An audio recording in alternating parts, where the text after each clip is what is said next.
سکوتی ندارد، نه روز و نه هم شب. جنگ در میان این خانه ها و در باغ است و از همین خاطر سخت این نیروها میکوشند تا بتانند به گونه خیلی دقیق جنگجویان طالب را از پا در آورند و ساحه را در کنترلشان داشته باشند.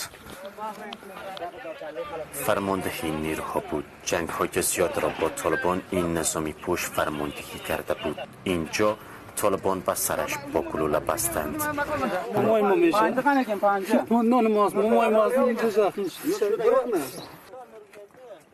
نبرد در میان خانه ها می کشد. خانه هایشان آتش گرفتند و دار و ندارشان از دست رفت. طالبان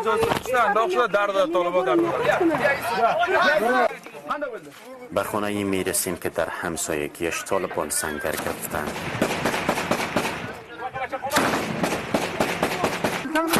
حالا جنگ طالبان خانه به خانه در خمابشان کشیده.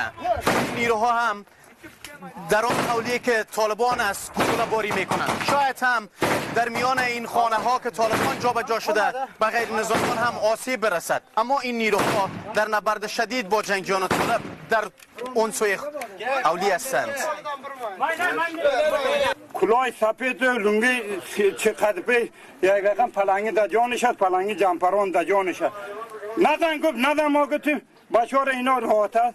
یه وقت هم ضربه کرد مردم، دیدم که دشمن دم خانه در آمد لگش.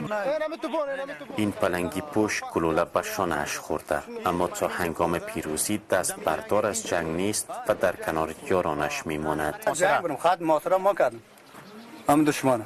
احساس خوب درد نداری؟ نه چرا احساس درد؟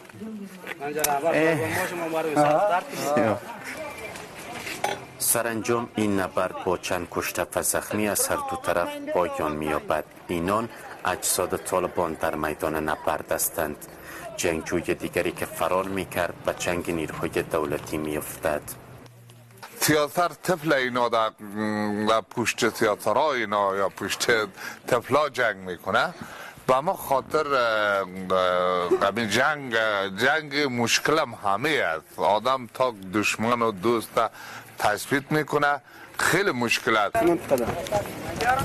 این جنگجوی دیگری است که از جزیره خماب جوزجان با ترکمنستان برگشته است. گرفتار می شود، زخم می شود که با طالبان پیوسته بود. گفته که بروین ما در این جای نمیتیم، ما بی طرف هستیم. گفته باز در ترکمنستانی نان میتیم، همین نان بخورین باز برون. گفته ظاهراً جنگ خانه به خانه را در این روستاها در خماب جوزجان به این زودی ها پایان نیست، زیرا طالبان در میان خانه ها سنگر گرفتند و غیر نظامیان هم سپرشان. نیروهای مسلح کشور هم دقیق میکوشند تا به غیر نظامیان آسیب نرسد و طالبان را از پا درآورند. عبدالولی آریان، طلو نیوز، جوزجان.